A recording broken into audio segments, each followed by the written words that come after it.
नमस्कार, destiny star में आपका स्वागत है। मेरा नाम पीयूष दुबे है। आज हम लोग बात करने वाले हैं आत्मकारक के बारे में कि आपके चार्ट में आत्मकारक यानी हाईएस्ट डिग्री का जो प्लेनेट है वो किस तरीके से आपके लिए आपके भाग्य के रास्ते खोलता है, किस तरीके से आपके लिए सफलता का मार्ग दिखाता है। तो वो सब हम समझेंगे कि कौन सा प्लेनेट आपका आत्मकारक है, किस तरीके से आप उससे देख सकते हैं कि आपको जीवन में सक्सेस कैसे मिलेगी। ठीक। और हम ये भी समझेंगे कि जो प्लेनेट आपका आत्मकारक है उससे रिलेटेड अगर कोई प्रॉब्लम आ रही है तो उसको आप कैसे इम्प्रूव करें। ठीक। बेसिकली आत्मकारक प्लेनेट जो है वो आपका सोल लेसन दिखाता है। ठीक है, कि आपके जीवन का सबसे बड़ा लेसन क्या है जो आपको सीखना है और तभी आप जीवन में ग्रो कर पाएंगे। ठीक। तो आत्मकारक होता क्या, पहले ये जानते हैं। सबसे हाईएस्ट डिग्री का जो प्लेनेट है आपके चार्ट में उसको ही हम आत्मकारक लेते हैं। ठीक। अब 9 प्लेनेट होते हैं। ये ध्यान रखिए कि 9 प्लेनेट में से जो है केतु को आत्मकारक नहीं माना जाता। केतु को छोड़ के बाकी जो 8 प्लेनेट हैं उनमें से जो हाईएस्ट डिग्री का होगा उसको आप आत्मकारक लेंगे। बहुत सारे लोग 7 चरकारक स्कीम फॉलो करते हैं तो वो राहु को भी नहीं लेते, तो राहु केतु दोनों को छोड़कर उसे बाकी जो 7 प्लेनेट होते हैं उनको वो कंसीडर करते हैं कि उसमें से कौन सा हाईएस्ट डिग्री का प्लेनेट है। बहुत सारे लोग 8 चरकारक स्कीम फॉलो करते हैं, वो केवल केतु को छोड़ देते हैं और राहु को मिला के जो बाकी 8 प्लेनेट है उसमें से जो हाईएस्ट डिग्री का होगा उसको वो आत्मकारक मानते हैं। तो हम आज जो डिस्कस करेंगे वो 8 चरकारक स्कीम को फॉलो करते हुए करेंगे, यानी राहु को भी इंक्लूड करेंगे। आप अपने हिसाब से देख सकते हैं, अगर आपके हिसाब से 8 चरकारक स्कीम काम करती है तो आप 8 वाले को फॉलो कीजिए, आपके लिए 7 काम करती हो तो 7 वालों को फॉलो कीजिए। तो 8 चरकारक स्कीम के हिसाब से आपको देखना है कि केतु को छोड़ के बाकी जो 8 प्लेनेट है उसमें से जो सबसे ज्यादा डिग्री का वही आपके लिए आत्मकारक कहलाएगा। इसमें डिफरेंस सिर्फ ये है कि बाकी 7 प्लेनेट तो आपके डायरेक्ट मोशन में होते हैं। ठीक है। इवन वो रेट्रोग्रेड भी हो तो भी कोई प्रॉब्लम नहीं। ठीक। वो हमेशा मोस्टली जो है फॉरवर्ड मोशन में ही जाते हैं।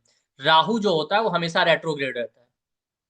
ठीक है। तो राहु के केस में आपको क्या करना है, जो राहु का डिग्री दिया उसको 30 में से माइनस कर लीजिए। फिर देखिए कितना डिग्री आया राहु का।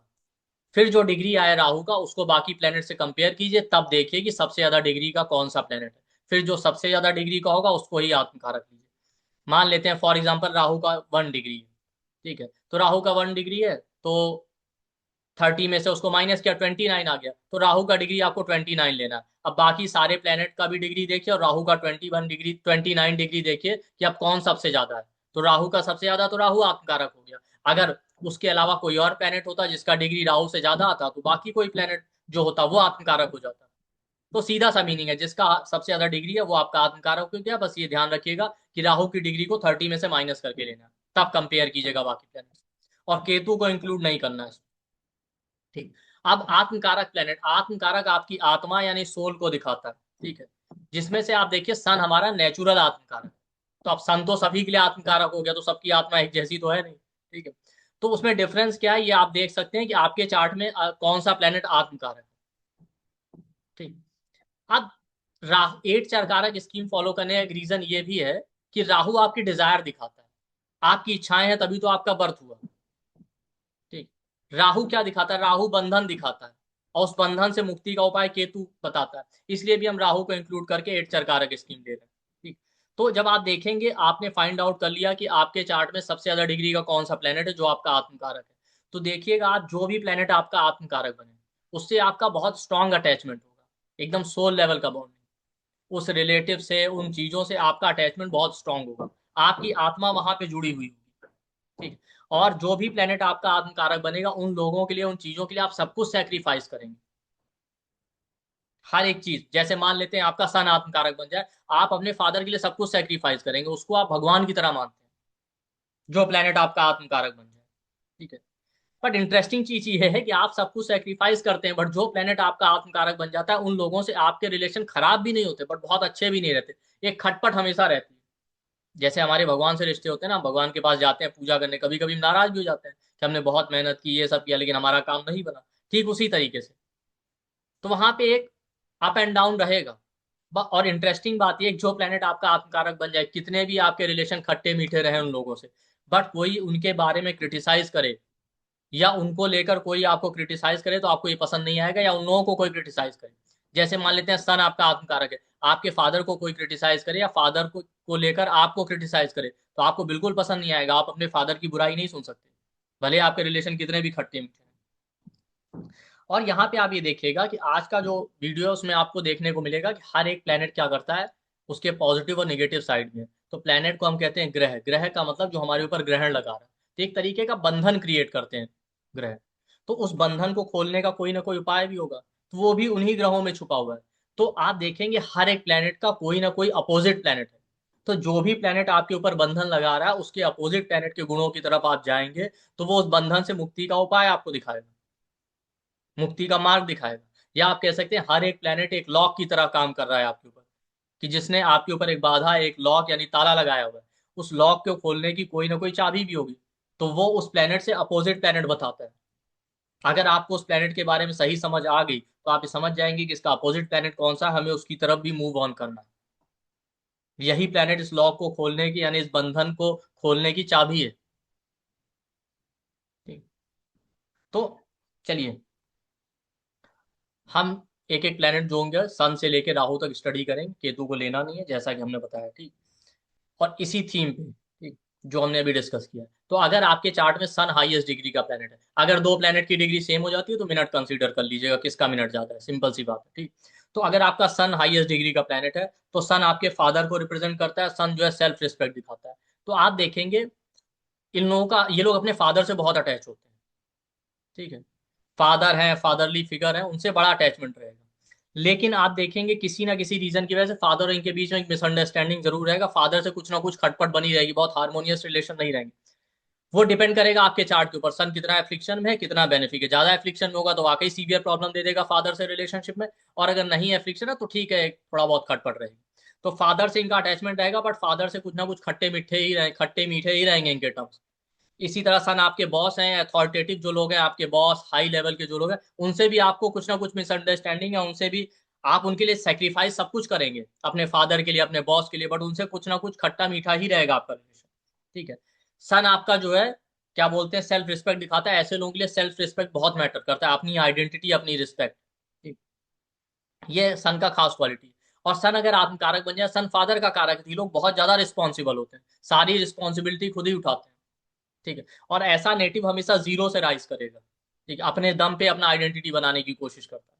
ठीक है। बट कहीं ना कहीं सन आत्मकारों वालों का मैरिड लाइफ या रिलेशनशिप थोड़ा चैलेंजिंग हो जाता है, स्पेशली अगर आप देखिए सन का कनेक्ट, सन अगर सेवंथ हाउस सेवंथ लॉर्ड से कनेक्टेड हो जाए, तब ये ज्यादा होता है रिलेशनशिप में जो है। ईगो क्लैशेस और प्रॉब्लम तो देता है, बाकी वो प्रॉब्लम कितना होगा ओवरऑल चार्ट पर डिपेंड करेगा। प्रॉब्लम का बिल्कुल भी ये मतलब नहीं कि डाइवोर्स हो जाएगा। ठीक है। लेकिन सन आत्मकारक हो तो वो चैलेंजिंग होता है आपकी मैरिड लाइफ के लिए भी। ठीक है। और सन का एक खास क्वालिटी, सन दिखाता है पूर्व पुण्य को। तो इनकी लाइफ में कितना भी प्रॉब्लम आ जाए, इनको कहीं ना कहीं से ऊपर वाले की डिवाइन ब्लेसिंग से इनको रास्ता मिल ही जाता है। खास बात ये होती है कि मैंने देखा जब इनको प्रॉब्लम आएगा ना, तो ये हाथ पैर मारते रहेंगे, कोई रास्ता नहीं मिलेगा। ठीक है। जब ये सारी उम्मीद छोड़ देंगे, तो लास्ट मोमेंट पे कहीं ना कहीं से कोई ना कोई रास्ता मिल जाएगा, या लास्ट मोमेंट पे कहीं ना कहीं से इनका दिमाग एक्टिव होगा, ये कोई ना कोई सॉल्यूशन निकाल लेंगे। ये सन का एक खास टाइप है। ठीक।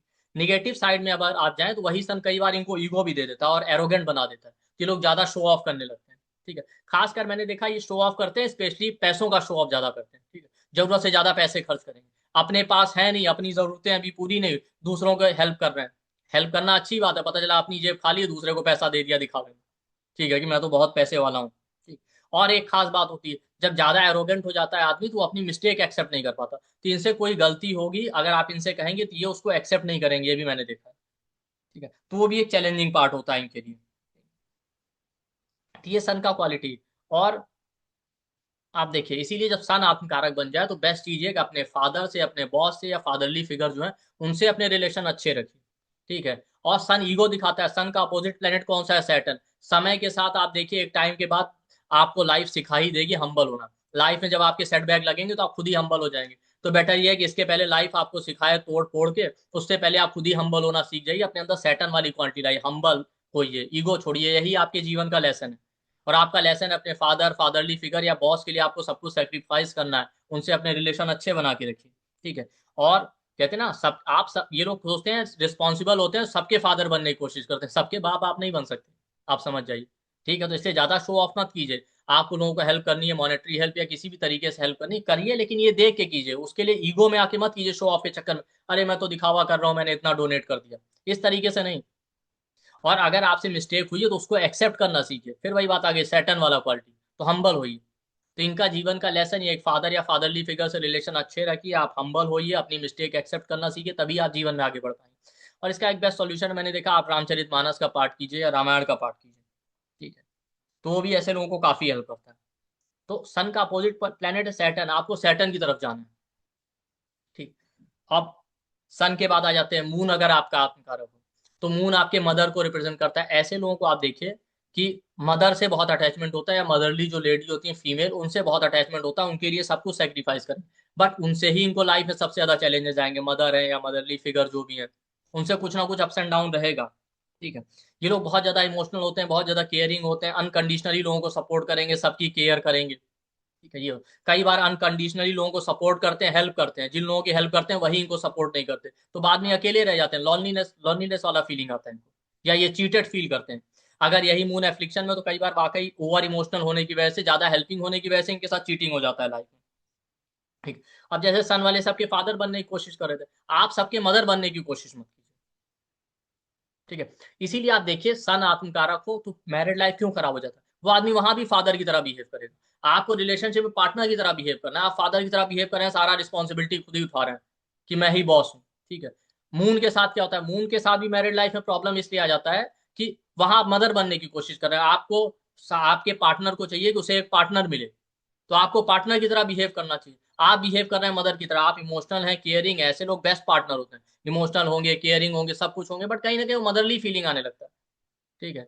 तो होता क्या है कि मदरली फीलिंग का क्या मतलब है कि दोनों पार्टनर में थॉट प्रोसेस का डिफरेंस आ जाता है, एक आदमी अलग बिहेव कर रहा है, एक आदमी का थॉट प्रोसेस जिसका मून आत्मकारक हो गया वो बिल्कुल मदर की तरह बिहेव कर रहा है, जैसे मम्मी आपकी बिहेव करती है, हर एक चीज में छोटी छोटी चीज का ध्यान रखना, छोटी छोटी चीज में इंटरफेयर करना, खाना खाया है कि नहीं, पानी पिया है कि नहीं, तो उससे फिर सामने वाले पार्टनर को प्रॉब्लम आने लगती है। इसलिए आप देखिए अगर मून आत्मकारक होता है तो कहीं ना कहीं रिलेशनशिप में चैलेंजेस देता है, ठीक है। तो ऐसे लोग ट्रैवल लविंग होते हैं, पॉजिटिव साइड ये ट्रैवल लविंग होते हैं, मून मासेस का कारक है, मास सपोर्ट मिलता है इनको, बहुत अच्छा पॉपुलैरिटी होता है अपने सर्कल में, अपने लोकल के लोग इन्हें अच्छे से जानते हैं, ठीक। अब वो डिपेंड करेगा आपके चार्ट के ऊपर कि आपके चार्ट में कितने फेम के योग है, लोकल में होगा तो लोकल फेम मिलेगा, नेशनल इंटरनेशनल वो उस तरीके से डिपेंड करता है, ठीक है। और मून आत्मकारक वालों के साथ आप देखिए एक चीज ये भी होती है कि ये लोग हेल्पिंग होते हैं काफी, इनके जीवन का लेसन ये है कि भाई मून वाले क्या होता है, अनकंडीशनली सपोर्टिव होते हैं, लेकिन दुनिया गिव एंड टेक पे चलती है।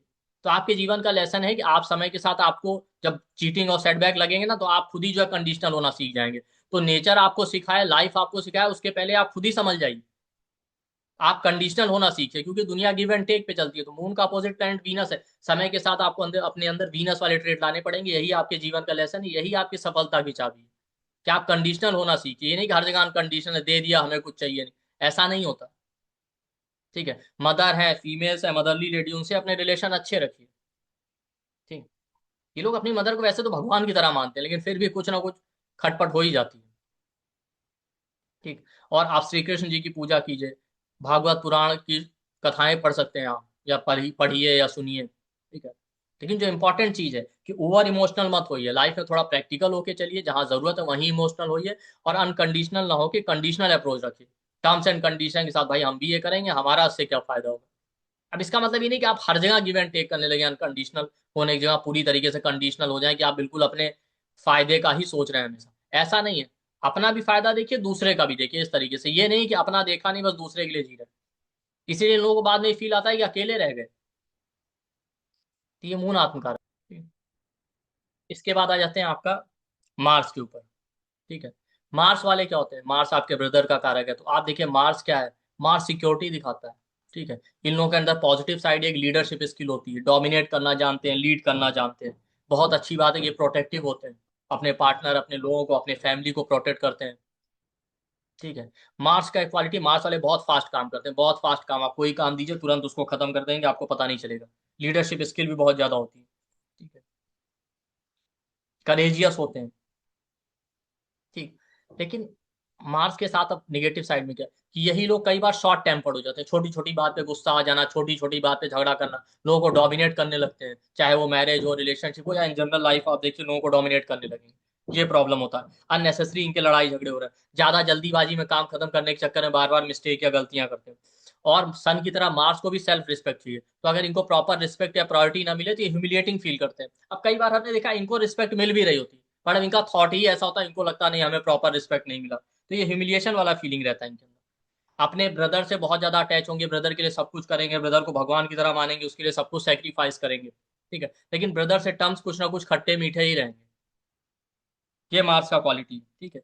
और मार्स का क्वालिटी होता है ना, मार्स वाले फास्ट काम करते हैं, अच्छी बात है, लेकिन काम जल्दीबाजी में खत्म करने के चक्कर में जो है इनके अंदर, काम के अंदर वो क्वालिटी नहीं होता। वीनस ही क्वालिटी दे सकता है, ये आपको क्वालिटी नहीं दे पाएंगे, ठीक। अब मार्स के अंदर, मार्स का एक पॉजिटिव साइड ये कि लोग स्ट्रेट फॉरवर्ड होते हैं, ठीक है, ये अच्छी बात है।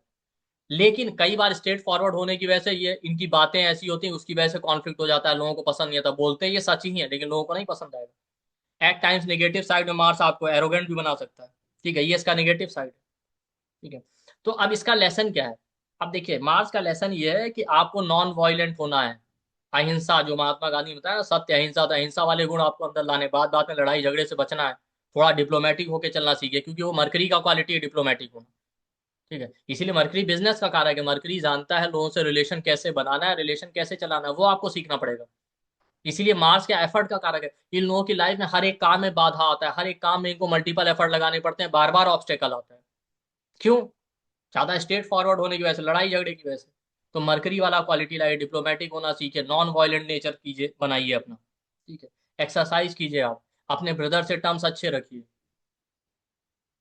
ये मार्स, मार्स आत्मकारक हो जाए, उनके साथ मैंने देखा ये लोग कितना भी किसी से इमोशनली अटैच होने की कोशिश करें ना, इनके साथ ऐसा होगा कि जितना लोगों से इमोशनली कनेक्ट होने की कोशिश करते हैं, सामने वाला आदमी इनसे उतना ही दूर होता जाता है, ठीक है। तो इनका लेसन ये है कि आप हनुमान जी की पूजा कीजिए, कार्तिकेय भगवान की पूजा कीजिए, आपको सीखने को मिलेगा। हनुमान जी का लाइफ, हनुमान जी के बारे में आप पढ़िए, आप देखिए वो कितने हम्बल थे। तो आपको एरोगेंट नहीं होना, आपको हम्बल होना है, ठीक है। अब मार्स का अपोजिट है मरकरी, मरकरी वाला क्वालिटी लाइए। हनुमान जी देखिए आप कितने, उनका कम्युनिकेशन स्किल कैसा था जब आप पढ़ेंगे पूरा रामायण, ठीक उसी तरीके से स्ट्रेट फॉरवर्ड होके नहीं, थोड़ा डिप्लोमेटिक होके, कि सामने वाला भी हर्ट ना हो और आपको भी बुरा ना लगे। और केवल जल्दीबाजी में मिस्टेक मत कीजिए, पेशेंस या धैर्य के साथ काम करने की कोशिश कीजिए। तो यही आपके लिए जो है सक्सेस का रास्ता खोलेगा, अगर आपका मार्स आत्मकारक है। तो सन हो गया आपका, जो है मून हो गया, ठीक है, मून के बाद मार्स हो गया। मार्स के बाद आ जाते हैं मरकरी, ठीक। मरकरी क्या है? मरकरी बिजनेस का कारक है, मरकरी पीस का कारक है, मरकरी फ्रेंड्स का कारक है, मरकरी आपकी कम्युनिकेशन स्किल दिखाता है, मरकरी आपके रिलेटिव को रिप्रेजेंट करता है। तो मरकरी वाले पीस लविंग होते हैं, लड़ाई झगड़ा नहीं चाहते, सबसे पीसफुल होके बिहेव करेंगे। हाँ, ये अलग बात है कि ये जितना पीसफुल रहना चाहते हैं उतना ही इनकी लाइफ में कॉन्फ्लिक्ट आता भी है, क्योंकि आत्मकारक आपका सोल लेसन दिखा रहा है। तो मरकरी पीस का कारक है ना, तो ऐसे लोगों की लाइफ में बार बार ऐसी सिचुएशन आएगी, कॉन्फ्लिक्ट और लड़ाई झगड़े वाले। तो आपको वो कॉन्फ्लिक्ट रिजॉल्व करके आगे बढ़ना है, क्योंकि आपके पास ही वो स्किल है कि आप कैसे कॉन्फ्लिक्ट को रिजॉल्व करके पीसफुली आगे बढ़ सकते हैं, मरकरी का गुण है। तो ये लड़ाई झगड़ा चाहते नहीं, बट इनकी लाइफ में बार बार ऐसा सिचुएशन आएगा लड़ाई झगड़े का, ये तो पीस लविंग होते हैं। अब वहीं पे इनकी स्किल टेस्ट होगी, कैसे आप कॉन्फ्लिक्ट रिजॉल्व कर पाते हैं। तो कॉन्फ्लिक्ट रिजॉल्विंग एबिलिटी इनके अंदर बहुत अच्छा होता है, ठीक है। कम्युनिकेशन स्किल बहुत अच्छा होता है, अपनी बातों से ही चीजें सॉल्व कर लेते हैं। डिप्लोमेटिक होते हैं, फायदे नुकसान का सोच के ही आगे बढ़ेंगे, ठीक है। और मैंने देखा कई बार इनके अंदर कमिटमेंट का प्रॉब्लम होता है, या आप कह सकते हैं ये कमिटमेंट तो करते हैं किसी चीज में, लेकिन जैसा बिजनेसमैन होता है, बिजनेसमैन का कमिटमेंट अच्छा होता है, बिजनेसमैन का कमिटमेंट बहुत स्ट्रांग होता है, लेकिन उसका कमिटमेंट तब तक ही स्ट्रांग रहता है जब तक कि उसका अपना फायदा है। वो अपने लॉस पे कमिटमेंट नहीं करता, फायदे नुकसान का सोच के ही कमिटमेंट करेगा। यही मरकरी वाले लोगों का क्वालिटी। इनका क्या है, ये अपने फ्रेंड और रिलेटिव से बहुत अटैच होते हैं, फ्रेंड, रिलेटिव, कजन, सिबलिंग, उनके लिए सब कुछ सेक्रीफाइस करेंगे, जान भी देंगे, बट कुछ ना कुछ उनसे मिसअंडरस्टैंडिंग रहेगा। कम्युनिकेशन स्किल इनका अच्छा होता है, बात ये अच्छे से करते हैं, बट फिर भी मरकरी आत्मकारक है, तो कम्युनिकेशन को लेकर मिसअंडरस्टैंडिंग इनका हमेशा होता है लोगों से। ये बोलते कुछ है, बोलना कुछ चाहते हैं, लोग समझते कुछ और है। इनके साथ ये प्रॉब्लम रहता है, ठीक। बिजनेस माइंडेड होते हैं, ठीक। और मरकरी का क्वालिटी पीपुल्स प्लीजिंग, ये किसी को ना नहीं कह पाते, या किसी को दुखी नहीं करना चाहते, सबको खुश रखना चाहते हैं, बिजनेसमैन की तरह। उसकी वजह से भी कई बार ये परेशान होता है, अभी हाथ कर तो देते हैं, बाद में को लगता है अरे बेकार में हमने मुसीबत मोल ली, इससे अच्छा सीधे ना कह देते।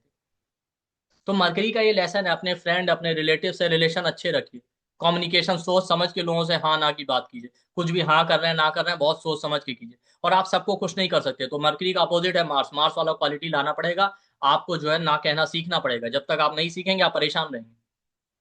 और कई बार सिचुएशन ऐसी आती है, केवल आप डिप्लोमेटिकली चीजों को हैंडल नहीं कर सकते, आपको स्ट्रेट फॉरवर्ड होकर लड़ना ही पड़ता है। मरकरी लड़ना नहीं चाहता, तो कई बार ऐसा सिचुएशन आएगा कि आपको सामने से फेस टू फेस लड़ना पड़ेगा, चैलेंजेस फेस करने पड़ेंगे। तो वो मार्स वाला क्वालिटी आपको लाना पड़ेगा।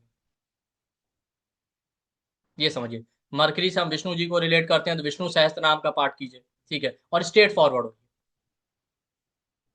ये मरकरी का क्वालिटी है। अब आगे चलते हैं। मरकरी के बाद आ जाते हैं जुपिटर, ठीक है।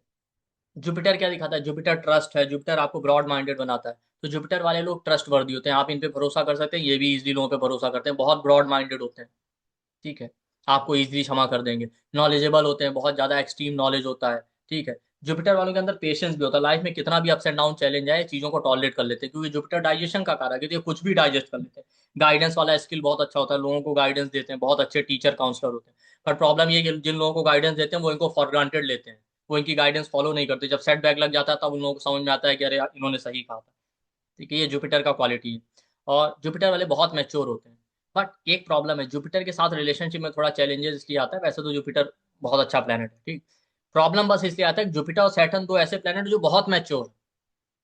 तो अगर इनके पार्टनर के अंदर भी उतनी मैच्योरिटी नहीं हुई ना, तो इन लोगों के अंदर क्या होता है, ये इमोशंस और फीलिंग जल्दी शेयर नहीं करते। जुपिटर वाले बहुत सोच समझ के, बहुत कैलकुलेटिव, ठीक है, मरकरी की तरह टॉकेटिव नहीं होते।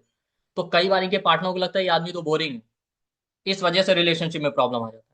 दूसरा, ये नॉलेज और मैच्योरिटी वाला क्वालिटी सब में ढूंढते हैं, तो वही चीजें अपने पार्टनर में भी चाहते हैं, ठीक है। इनको लुक्स और इन सब से मतलब नहीं होता, तब भी कई बार इनके पार्टनर को लगता है कि रिलेशनशिप बहुत बोरिंग हो गया है। ये जुपिटर का क्वालिटी। और जुपिटर वाले ना लॉन्ग टर्म प्लानिंग करके चलते हैं, 10 साल 20 साल, अगले जन्म का भी सोचेंगे, अरे कुछ गलत किया तो अगले जन्म नहीं हो जाएगा। तो अब इसका नेगेटिव साइड होता है, ये अच्छी बात है कि दूर का सोच के चलते हैं, ठीक है। लेकिन नेगेटिव क्या हो जाता है, कई बार ज्यादा फ्यूचर ओरिएंटेड होने की वजह से या फ्यूचर का सोचने की वजह से प्रेजेंट में लाइफ को एंजॉय नहीं कर पाते। अदरवाइज जुपिटर एक बेस्ट प्लेनेट आप कह सकते हैं, ठीक है। अब ज्यादा दूर का सोचने की वजह से राहु की तरह ये भी कई बार इल्यूजनरी हो जाते हैं। और इनके अंदर टीचर वाला क्वालिटी होता है, तो टीचर का एक नेगेटिव साइड है, टीचर को हमेशा कमियां नजर आती है, एनालिटिकल हो जाता है, तो हर किसी में कई बार कमियां निकाल लेते हैं। टीचर का ये काम होता है ना, एग्जाम में कॉपी चेक करना, रेड सर्कल बनाना, तो वो जुपिटर का क्वालिटी है। तो कई बार ये एनालिटिकल हो जाते हैं, उसकी वजह से प्रॉब्लम आता है, ठीक है। और सैटर्न और जुपिटर दोनों अपने इमोशंस को सप्रेस करते हैं, जुपिटर थोड़ा कम करता है, सैटर्न थोड़ा उससे ज्यादा। तो कई बार ये अपने इमोशन और फीलिंग शेयर नहीं करते, उसकी वजह से भी प्रॉब्लम रहता है। तो इनको चाहिए कि समय समय पर अपने रिलेशनशिप और फीलिंग शेयर करें। बहुत बार ज्यादा मेच्योर होना भी रिलेशनशिप, सॉरी, लाइफ के मजे को खराब कर देता है, तो आप लाइफ को एंजॉय नहीं कर पाते। और जुपिटर वाले सुपरमैन की तरह बिहेव करते हैं। जुपिटर क्या रिप्रेजेंट करता है? रिलीजियस चीजों को, तो भगवान की तरह। अगर इनको कोई प्रॉब्लम आई तो लोगों के सामने कभी कहेंगे नहीं, शेयर नहीं करेंगे, ठीक है। लोगों के सामने इस तरीके से शेयर करेंगे मैं बहुत स्ट्रांग हूँ, और अपनी प्रॉब्लम किसी भी तरीके से सॉल्व करेंगे, भले फिर चाहे अकेले बैठ के रोएं। ये क्वालिटी, तो अकेले रोएंगे बट किसी के सामने शेयर नहीं करेंगे। और प्रिंसिपल और मोरल वैल्यूज को फॉलो करने वाले होते हैं, ये भी इनका पॉजिटिव साइड। नेगेटिव साइड है कि ये लोग कई बार ओवर आइडियलिस्टिक हो जाते हैं, ठीक है।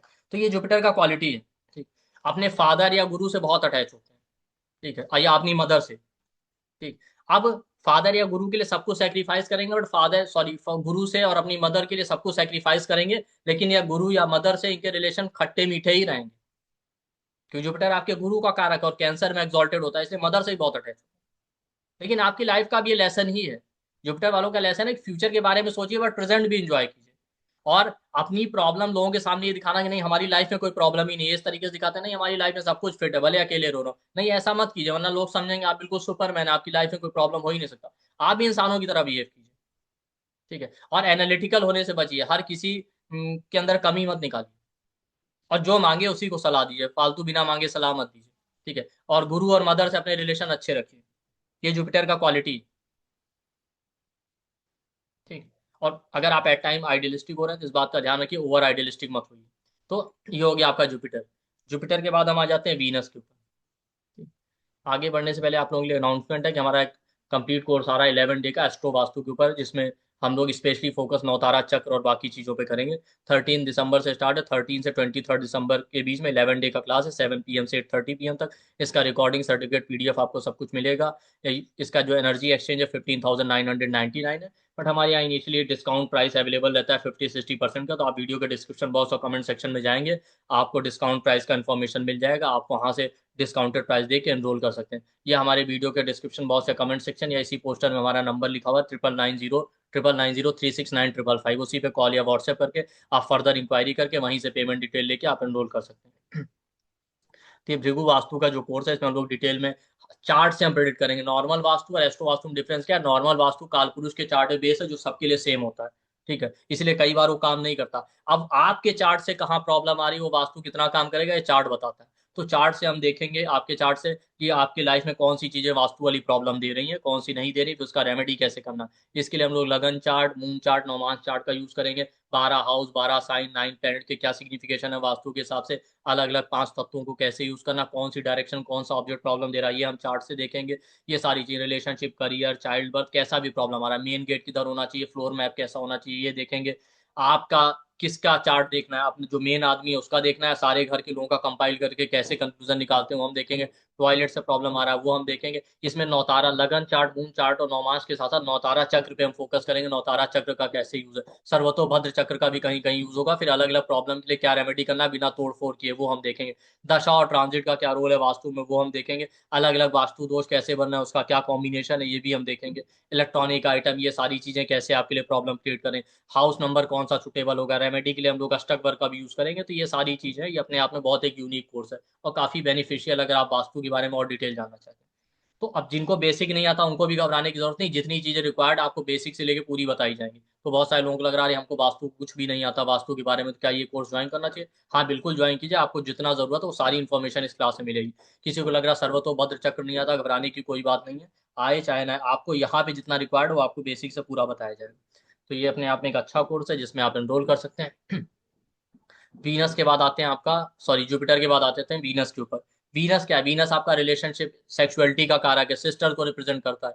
वीनस आपका जो है, वीनस का बिहेवियर क्या है, वीनस बहुत एनालिटिकल प्लेनेट है, प्रैक्टिकल नॉलेज वाला है और कंडीशनल अप्रोच रखता है। तो वीनस वाले लोगों का हैबिट है, ठीक है। अच्छा जुपिटर में ये चीज बताना भूल गया, तो जुपिटर का अपोजिट होता है आपका राहु, ठीक है। तो जुपिटर वाले इजिली सब पे ट्रस्ट करते हैं, ठीक है। तो आंख बंद करके किसी पर भरोसा करने की जरूरत नहीं, थोड़ा राहु वाला क्वालिटी लाइए, थोड़ा सस्पिशियस होइए। सस्पिशियस इतने मत होइए, किसी भरोसा मत कीजिए, बट एनालाइज करके तब भरोसा कीजिए, ठीक। अब आ जाते हैं वीनस। वीनस क्या है? रिलेशनशिप है। वीनस आपका कंडीशनल अप्रोच दिखाता है, ये लोग हमेशा टर्म्स एंड कंडीशन के साथ चलते हैं, ठीक है, हर एक चीज में फायदा नुकसान सोच के, ठीक है। और वीनस एनालिटिकल प्लेनेट है, हर एक चीज को पिन पॉइंट करेगा। अब एनालिटिकल नॉलेज कहीं तो अच्छी है, लेकिन कई बार ओवर एनालिटिकल होने की वजह से इनके अंदर रिजेक्शन वाला क्वालिटी आ जाता है। लाइफ में अच्छी से अच्छी चीजें आएंगी उसको भी रिजेक्ट करते रहेंगे। इनके अंदर एक्सट्रीम नॉलेज बहुत होता है, और बेटर बात यह है कि जुपिटर से इनका नॉलेज प्रैक्टिकल होता है। जुपिटर के पास कई बार फिलोसफिकल नॉलेज होता है, ये प्रैक्टिकल नॉलेज वाले होते हैं। ये चाहते हैं जीवन में साम दाम दंड भेद कुछ भी अप्लाई करके बस काम करने से मतलब है, ठीक है। और वीनस का एक और क्वालिटी, ठीक है, वीनस इनका आत्मकारक होगा। उनको लाइफ में बहुत बार लोग दबाने की कोशिश करेंगे बट दबा नहीं पाएंगे, कहीं ना कहीं से आगे बढ़ जाएंगे। लाइफ में बहुत बार ऐसा सिचुएशन आएगा कि इनके साथ डिस्क्रिमिनेशन होगा, जैसा शुक्राचार्य जी के साथ हुआ था। बट ये अपने नॉलेज, अपने हार्ड वर्क के दम पे आगे बढ़ ही जाते हैं। ये इनको अपने पार्टनर, अपने स्पाउस से, अपनी सिस्टर से बहुत अटैचमेंट होगा, लेकिन उनसे कहीं ना कहीं को चैलेंजेस ही फेस करने पड़ेंगे। अक्सर मैंने देखा वीनस आत्मकारक वालों को रिलेशनशिप में कहें या फीमेल से प्रॉब्लम ही रहता है। तो ये अपने स्पाउस के लिए, अपने पार्टनर्स के लिए, फीमेल्स के लिए सब कुछ सेक्रीफाइस करेंगे, बट उनसे कहीं ना कहीं टर्म्स खट्टे मीठे ही रहेंगे, वहां से चैलेंजेस ही आएंगे। सेक्सुअलिटी जो वाला जो पार्ट होता है लाइफ में, वो भी कहीं ना कहीं की लाइफ में चैलेंजिंग ही हो जाता है, ठीक। ये है। और वीनस अपोजिट सेक्स को रिप्रेजेंट करता है, तो मेल के लिए फीमेल या फीमेल के लिए मेल। तो आपके लिए अपोजिट सेक्स से आपको कहीं ना कहीं चैलेंजेस आने वाले हैं। और वीनस प्योरिटी का कारण है, लाइफ में बहुत बार ऐसी सिचुएशन आएगी जब आपको मोरली कंप्रोमाइज करना पड़े, आपकी प्योरिटी पे दाग लग सकता है, ऐसी सिचुएशन भी आएगी। तो ऐसे लोगों को अवेयर रहना चाहिए ऐसी चीजों से। अब वीनस आत्मकारक है, तो वीनस का अपोजिट प्लेनेट है मून। समय के साथ आपको नेचर सिखाई देगा कि हर चीज टर्म्स एंड कंडीशन के साथ नहीं होती, फायदे नुकसान का सोचिए, कहीं ना कहीं अनकंडीशनल भी होना पड़ता है। नहीं आप, अगर आप चाहते हैं कि नेचर सिखाए, तो नेचर तो अपने तरीके से सिखाएगा, आप समय के साथ खुद ही सीख जाइए कि हर चीज में टर्म्स एंड कंडीशन नहीं होता, कभी कभी अनकंडीशनल होकर भी चलना चाहिए, बिना फायदे नुकसान का सोचे हुए भी कुछ करना चाहिए। ये वीनस का क्वालिटी, ठीक। तो ये, और वीनस के साथ एक प्रॉब्लम है, शुक्राचार्य जी की एक आंख से अंधे अंधे हो गए थे बाद में। तो कई बार मोह माया लग्जरी के चक्कर में ना ये अपने मार्ग से, अपने गोल से भटक जाते हैं, और लाइफ में इनके साथ चीटिंग हो जाता है। तो आप समझिए कि वीनस लग्जरी और सुख का कारक है। आप सुख में, मोह माया के चक्कर में अपने गोल से मत भटकिए, आपका गोल क्या है इस चीज का ध्यान रखिए। अपने सिस्टर से, अपने स्पाउस से, अपोजिट सेक्स से रिलेशन अपने अच्छे रखिए, ना आप उनको हर्ट कीजिए किसी भी तरीके से, ठीक। ये हो गया वीनस। वीनस के बाद आ जाते हैं सैटर्न, ठीक है। अब वीनस है तो आप लक्ष्मी जी या दुर्गा जी की पूजा कर सकते हैं। अब आ जाते हैं सैटर्न। सैटर्न क्या है? सैटर्न कर्मों का कारक है, जो लोग कर्म प्रधान होते हैं, ठीक है, ये कर्मों पे ज्यादा बिलीव करते हैं, बहुत ज्यादा हार्ड वर्किंग होते हैं, कई बार ये हार्ड वर्किंग नहीं होते, इतना हार्ड वर्क नहीं करते, बट इनको लगता है नहीं मैं ही सबसे ज्यादा काम कर रहा हूँ। ठीक है, इनके अंदर पेशेंस बहुत होता है। ठीक है, इनकी लाइफ में अप्स एंड डाउन और चैलेंजेस बहुत होते हैं। ठीक है, रिस्पॉन्सिबिलिटी बहुत रहती है इनको, जीवन में बहुत सारी रिस्पॉन्सिबिलिटीज पूरी करनी है, रिस्पॉन्सिबिलिटी उठानी। इनको लगता है हमारे हर काम में डिले होता है, हर काम हमारा देर से ही होता है। ठीक। और है क्या कि इनके अंदर रिस्क टेकिंग एबिलिटी नहीं होता, ये रिस्क लेने से डरते हैं। आप समझिए, और इनके अंदर अननोन फियर होता है किसी ना किसी चीज को लेकर, लाइफ में कुछ गड़बड़ हो गई, ऐसा हो गया तो पता नहीं क्या होगा मेरा, ये सारी चीज रहती। और ये अपने इमोशंस और फीलिंग जल्दी किसी से शेयर नहीं करेंगे, उसको दबा के रखेंगे। ठीक है, इनको लगता है सामने वाला खुद ही समझ जाए, अब नहीं समझेगा तो फिर इनको प्रॉब्लम होता है। ये गरीब लोग हैं, डाउन ट्रॉडन लोग हैं, उनकी हेल्प बहुत करते हैं। ये इनका पॉजिटिव साइड है, इनको लगता है दुनिया में कोई गरीब और दुखी होना ही नहीं चाहिए। अब प्रॉब्लम क्या होता है, कई बार खुद परेशानी से जूझ रहे हैं, ठीक है, और अपने पास पैसे हैं नहीं, दूसरे को दान दे दिए। ठीक है, भले खुद सफर कर रहे हैं। और इनके साथ ये होता है कि ये हर काम धीरे धीरे करते हैं बट परफेक्शन के साथ करते हैं, तो काम में क्वालिटी मिलेगा। पर निगेटिव साइड क्या, कई बार इतना ज्यादा परफेक्शन में चले जाते हैं, इतना अप्रोच रिजिड हो जाता है, काम शुरू ही नहीं हो पाता। और एट टाइम्स ये बहुत ज्यादा रिजिड और स्टबन हो जाते हैं, ये लाइफ में चेंजेस को पसंद नहीं करते। तो जब तक नेचर खुद ही इनको लात ना मारे ना, या सर्कमस्टेंसेज ऐसे ना हो जाए, चेंज करना तो मजबूरी हो जाएगा, तब तक ये चेंज नहीं करते। तो भाई थोड़ा अपना अप्रोच फ्लेक्सिबल रखिए। ठीक। ये अपने सर्वेंट या लेबर या अपने एम्प्लॉयज के लिए सब कुछ करेंगे, उनसे बहुत अटैच होते हैं, उनके लिए सब कुछ करेंगे, बट सर्वेंट एम्प्लॉयज और लेबर से ही इनको प्रॉब्लम आएगा, उन्हीं से इनको चैलेंजेस फेस करना पड़ता है लाइफ में। ठीक है, पेशेंस इनके अंदर बहुत होता है। और इनके अंदर मैंने एक खास क्वालिटी देखा, ये वैसे तो रिस्क टेकिंग नहीं होते, घबराते हैं, बट कई बार क्या होता है ना, वेट करते रहेंगे, वेट करते रहेंगे, वेट करते रहेंगे, समय निकल जाएगा तो ये अनकैलकुलेटिव रिस्क ले लेते हैं, चलो अब आर या पार करके देख लेते हैं, जो होगा देखा जाएगा, तो गैम्बलिंग वाला टेंडेंसी भी आ जाता है। तो भाई ऐसा भी मत कीजिए कि बिल्कुल रिस्क मत लीजिए, ये भी नहीं बिल्कुल जुआ खेलने चले गए, सोच समझ के रिस्क लीजिए। ठीक। ये सैटर्न का क्वालिटी है। सैटर्न ह्यूमिलिएशन का कारक है, लाइफ में बहुत बार आपको ह्यूमिलिएशन फेस करना पड़ेगा, बट आप पेशेंस रखिए। और सैटर्न वाले लोग बहुत हम्बल होते हैं, ये पॉजिटिव साइड है, ये इतने हम्बल होते हैं, कई बार लोग कहें इनको, कोई इनसे कहेगा बैठने को, ये लेट जाएंगे। इनको सेल्फ रिस्पेक्ट में और हम्बल होने में डिफरेंस नहीं पता होता। तो आपका लेसन ये है कि भाई अपना सेल्फ रिस्पेक्ट और डिग्निटी मेंटेन करके रखिए। हम्बल का मतलब ये नहीं कोई आपके ऊपर से आपको कुचल के चला जाए। सर्वेंट है, लेबर है, उनसे अपने या गरीब लोगों से अपने रिलेशन अच्छे रखिए, ये सैटर्न का क्वालिटी है। सैटर्न का अपोजिट सन है, तो आप अपनी सेल्फ रिस्पेक्ट का ध्यान रखिए, इतना हम्बल मत हो एक बार बार आपकी बेइज्जती हो रही है, यही आपकी लाइफ का लेसन है। और ठीक है, कर्म प्रधान है आप, अच्छी बात है, लेकिन अपने इमोशन और फीलिंग भी शेयर करना सीखे, उसको दबाने से कुछ नहीं होगा। इमोशन और फीलिंग शेयर करने ना करने की जगह आप उसको बार बार सप्रेस करते रहेंगे, तो एक ना एक दिन वो सडन आउट बस्ट होगा।